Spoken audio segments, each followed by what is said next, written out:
Brawl Stars. Aujourd'hui, on le connaît comme un des jeux mobiles les plus populaires du monde. Mais si tu joues depuis longtemps, tu sais qu'il y a une époque où le jeu avait un goût différent. Moins de brawlers, moins de gadgets, mais peut-être plus de fun. Aujourd'hui, on plonge dans la nostalgie et on se demande, Brawl Stars était-il vraiment mieux à l'ancienne? Quand Brawl Stars sort en 2018, c'est la claque. Le jeu est simple, une vingtaine de personnages, des maps assez petites, et surtout, pas de gadgets, pas de power star, pas de passe de combat. Du cliquer sur jouer, et c'est parti. Aujourd'hui, on a 100 brawlers, 300 skins, et 3 menus avant de lancer une partie. C'est impressionnant, mais est-ce que ça ne tue pas un peu l'esprit original? Avant chaque mise à jour, était un événement. On se rappelle tous des Brawl Talk en anglais sous-titrés, des leaks qui circulaient sur Reddit et de la hype énorme pour un seul nouveau brawler. Aujourd'hui, on a des tonnes de contenu à chaque saison. Mais est-ce que ça surprend encore vraiment? Quand Léon est arrivé, c'était la folie. Tout le monde voulait ce ninja invisible. Mais maintenant, on attend le nouveau brawler comme on attend la prochaine mise à jour d'une appli. Ça fait moins spécial. Tu te souviens du mode prime ou du tout premier Brawl Ball où pouvais marquer en tirant direct dans le spawn? Oui, ça avait des défauts, mais ça faisait partie du charme.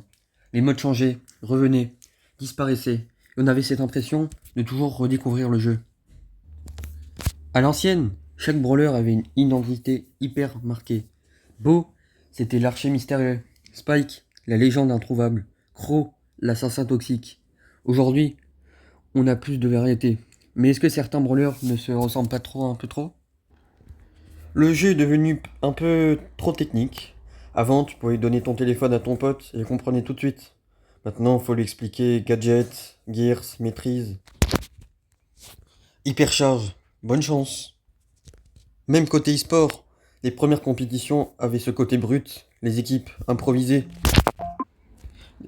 Les strats étaient simples mais intenses. Aujourd'hui, le jeu est pro, technique, ultra préparé. C'est beau, mais est-ce qu'on n'a pas perdu un peu de sa spontanéité? Et qui se souvient des maps créées par la communauté, quand Supercell testait les mapmaker events, avec des terrains complètement fous, parfois injouables, mais tellement drôles.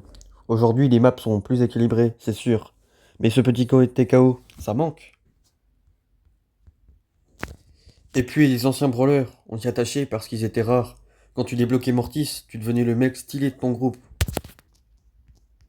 Aujourd'hui, on a des dizaines de brawlers légendaires, mais est-ce que ça a encore la même saveur? Quand on avait Spike, c'était la légende que personne n'avait. Tu te rappelles quand tu grindais des heures pour ouvrir une big box? C'était la loterie. Tu ne savais pas si tu allais tomber sur un gadget, un star power ou un simple pack de pièces. C'était parfois frustrant, mais ça donnait une excitation qu'on ne retrouve plus avec le Brawl Pass. Même les menus avaient leur charme. Pas de quête, pas de pop-up, juste ton brawler qui t'attendait. C'était sobre, clair. Aujourd'hui, ton écran est rempli d'anglais, d'offres spéciales, d'événements limités. On passe plus de temps dans les menus qu'à jouer parfois. Surtout avec ce banger. Et parlons des skins. Avant, c'était basique. Quelques couleurs, un ou deux skins spéciaux. Quand tu croisais un joueur avec un skin unique, tu savais qu'il avait claqué des gemmes et qu'il voulait briller. Aujourd'hui, chaque saison balance 10 nouveaux skins, tellement travaillés qu'ils ressemblent à des mini-jeux à part entière. C'est magnifique, mais est-ce que ce n'est pas un peu trop? Ce qui rend l'ancienne époque spéciale, c'est aussi la mémoire collective.